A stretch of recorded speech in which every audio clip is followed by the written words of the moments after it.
kita dengar. For apa itu?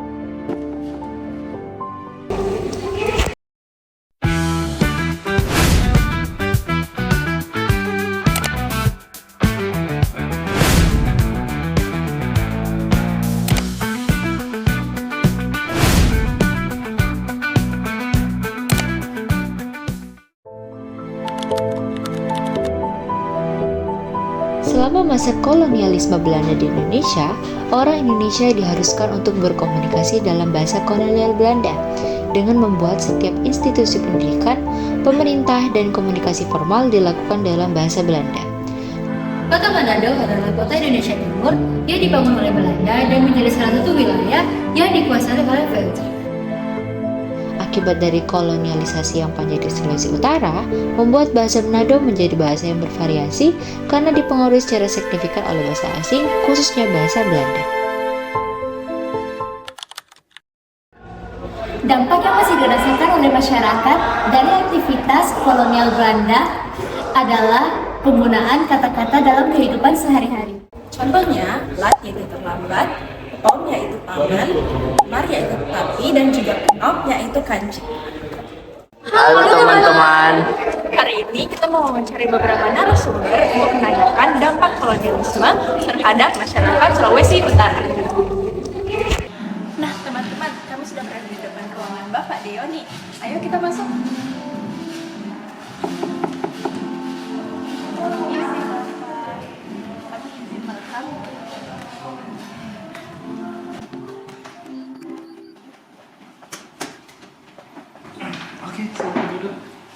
Pertemuan ini untuk mewawancari Bapak dalam rangka penugasan bahasa Indonesia dan sejarah mengenai dampak kolonialisme terhadap masyarakat, khususnya di Manado. Boleh, Bapak. Boleh? Boleh. Sebelumnya Bapak kami menyediakan minuman ini untuk Bapak. Terima kasih ya. Ya, terima kasih. Oh, sebelumnya Bapak asli Sulawesi Utara ya, Bapak? Iya, jadi asli Sulawesi Utara, lahir di Kota Mobagu, besar di Kota Mobagu. Nanti kerja baru di Manado. Oke, langsung saja ke pertanyaan pertama ya, Bapak. Menurut Bapak, sejauh mana bahasa Belanda memengaruhi bahasa yang digunakan oleh masyarakat Manado? Memang bahasa Manado itu menjadi jadi bahasa utama di Manado ya. Skopnya harusnya lebih luas Sulawesi Utara gitu, karena hampir di bagian Sulawesi Utara itu menggunakan bahasa Manado juga sebagai bahasa selain bahasa Indonesia gitu.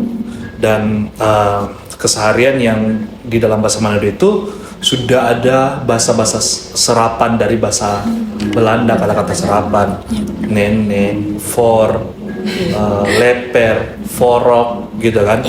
Nah itu serapan dari bahasa Belanda yang mungkin kalau dibilang waktu Mister mulai bisa bicara dan mendengar sudah pakai bahasa itu gitu. Kita lanjut, Bapak. Iya. Untuk pertanyaan kedua, kapan dan bagaimana Bapak pertama kali menyadari bahwa banyak kosakata dalam bahasa Manado berasal dari bahasa Belanda? Sebenarnya saya pikir bahasa Manado itu bahasa Indonesia ya awalnya karena tapi nanti terlihat bahwa oh ini ada unsur bahasa Belanda ya. Mungkin ada juga beberapa bahasa Portugis gitu, tapi kayaknya lebih banyak ke bahasa Belanda dan itu mungkin SMP ya, karena memang pada waktu itu pelajaran IPS itu disampaikan tentang apa pengaruh Belanda di Indonesia khususnya di Manado, salah satunya serapan bahasa. Mungkin kita lanjut ke pertanyaan berikut, Bapak. Dalam situasi apa saja Bapak biasanya mendengar atau menggunakan kosakata yang berasal dari bahasa Belanda tersebut? Sebenarnya pada kehidupan sehari-hari ya menggunakan bahasa Manado ya, dan bahasa Belanda itu memang serapan kata-kata Belanda itu memang tidak bisa terpisahkan dari bahasa Manado gitu. Memang kita ada bahasa Indonesia gitu kan. Kalau kita melihat malah di Manado itu lebih aneh waktu kita dengar, dalam tanda kutip aneh ya, kita dengar bahwa bahasa kita bilang sendok itu malah aneh. Jadinya lebih nyaman adalah leper gitu kan. Kalau leper ya leper gitu kan, sendok ambilin sendok, kayaknya terlalu bagi orang yang dengar kayak terlalu Indonesia. Nah itu yang menjadi itu salah satu yang menjadi dampak negatifnya sebenarnya. Oh, kalau boleh tanya Bapak, dampak negatif dari situasi ini menurut Bapak? Oh, jadi iya, dampak negatif yang dari bahasa serapan Belanda ini adalah di Manado itu kelihatannya bahasa Indonesia itu bukan bahasa utama gitu. Bahasa Manadonya yang menjadi bahasa utama di dalam diskusi, sehingga mungkin tidak juga mengeneralisir semua orang Manado ya, tetapi hampir sebagian di dalam interaksi saya dengan teman-teman di lingkungan gitu, kayak kalau pakai bahasa Indonesia itu kayak sesuatu yang aneh gitu, harus bahasa Manado. Jadi kalau itu padahal sebenarnya kita dituntut juga, bahasa Indonesia kan adalah bahasa pemersatu ya. Bahasa pemersatu yang kita juga di dalam komunikasi kita sehari-hari itu harusnya juga menggunakan bahasa Indonesia. Mungkin tidak mengeneralisir semua ya, tapi yang sepengetahuan Bapak sih sebenarnya. Mungkin itu saja Bapak untuk wawancara kita hari ini. Terima kasih banyak Bapak. Mohon maaf sudah mengganggu waktu. Ya, terima kasih banyak. Semoga ini bermanfaat ya bagi kalian. Sangat bermanfaat Bapak. Terima kasih Bapak. Terima kasih. Sekarang teman-teman kita mau mulai wawancara. Oke, sebelum itu Kak, perkenalkan nama saya Miramel. Nama saya Francisca. Kalau kakaknya? Nama saya Raf. Kak Raffi. Oke, jadi teman-teman sekarang kita akan mewawancarai Kak Raffi tentang dampak kolonialisme terhadap masyarakat Sulawesi Utara. Sebelumnya Kak dari asal mana? Sulawesi Utara. Saya asli Sulawesi. Kita izin rekam ya Kak untuk video. Jadi gini Kak, boleh sambil minum dan Kak boleh sambil. Untuk soal yang pertama, menurut Kak, kelompok masyarakat mana yang lebih sering menggunakan kosakata yang Kak sebutkan tadi? Saya yakin dari para orang tua yang berumur 40-an tahun ke atas, seperti Oma dan Opa. Mereka masih kental, apalagi dulu yang mereka lahir sebelum Indonesia merdeka. Dutch East Indies adalah negara persemakmuran Belanda, jadi kita dulu belum ada Indonesia. Semua menggunakan bahasa Belanda dulu.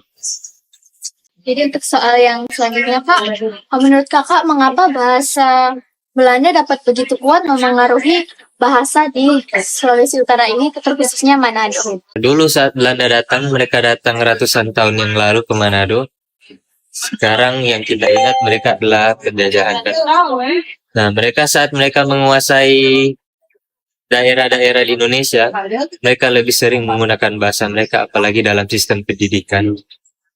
Jadi dulu sekolah-sekolah di Manado biasa menggunakan bahasa Belanda begitu. Iya, ada bahasa Belanda. Nah Kak, izin ke pertanyaan yang terakhir. Bagaimana Kak melihat pengaruh bahasa Belanda ini? Apakah lebih banyak memberikan nilai positif bagi kita yang sekarang, atau justru berpotensi menggeser keaslian bahasa Manado? Untuk dari saya ini bersifat subjektif ya. Soalnya kalau kita bilang geser, saat ini generasi muda sudah jarang menggunakan bahasa daerah, khususnya di kota Manado. Karena kan kebanyakan anak-anak muda itu biasa pakai bahasa Indonesia, bahasa Inggris. Itu alasan mengapa kita juga susah melakukan belajar bahasa yang lain, karena kita sudah belajar dua bahasa, yaitu bahasa daerah kita dan bahasa Indonesia. Jadi begitu ternyata dampak kolonialisme terhadap Sulawesi Utara, khususnya Manado. Oke, jadi pertanyaan selesai Kak. Ya, terima kasih Kak sudah meluangkan waktunya. Dari wawancara yang telah kami lakukan bersama dengan Bapak Deo dan Kak Raffi, kami dapat melihat bagaimana kolonialisme Belanda sangat berpengaruh terhadap Sulawesi Utara. Hal ini terlihat dari banyaknya kosakata bahasa Manado yang diserap dari bahasa Belanda, dan bahasa ini menjadi bahasa yang digunakan untuk berkomunikasi dalam kehidupan sehari-hari di Manado, terutama digunakan oleh generasi muda. Pengaruh ini memberikan identitas yang unik di Manado. Namun, hal ini juga dapat berpotensi menggeser bahasa daerah asli kota Manado. Oleh karena itu, kita harus berupaya untuk melestarikan bahasa daerah kita sebagai warisan budaya. Oleh karena itu teman-teman, kita harus melestarikan bahasa kita dan menjaga warisan budaya. Amsal 10 ayat 19, Tuhan memberikan kebijaksanaan kepada Salomo untuk memberikan nasihat kepada orang-orang percaya untuk menggunakan perkataan dengan baik dan bijaksana, agar apa yang kita perkatakan dapat menjadi berkat bagi orang lain dan juga dapat memuliakan Allah. Menanggapi topik kami, ayat ini dapat mengaplikasikan dengan bijak dan memilah kata atau pengaruh dari masa kolonialisme. Sebagai masyarakat Sulawesi Utara, kita tidak boleh menelan perkataan bangsa asing secara mentah-mentah untuk menjaga identitas asli daerah. Melalui wawancara ini, saya belajar bahwa bahasa Belanda masih memengaruhi bahasa Manado melalui kosakata yang masih kita gunakan dalam kehidupan kita sehari-hari, khususnya bagi masyarakat Sulawesi Utara. Melalui Amsal 10 ayat 19, itu mengajarkan kita bahwa kita harus bijak dalam memilah pengaruh tersebut agar keaslian bahasa daerah kita tetap terjaga. Jadi, dari cerita narasumber, saya menyadari bahwa peninggalan kolonialisme masih terasa sampai saat ini. Bukan hanya lewat peninggalan fisik, tetapi juga lewat cara berpikir kita. Saat budaya lokal dianggap kurang baik dibanding budaya luar, itu menunjukkan pola pikir warisan penjajahan manusia ini. Hal ini membuat saya ingin lebih menghargai budaya sendiri dan tidak selalu menganggap budaya luar lebih benar.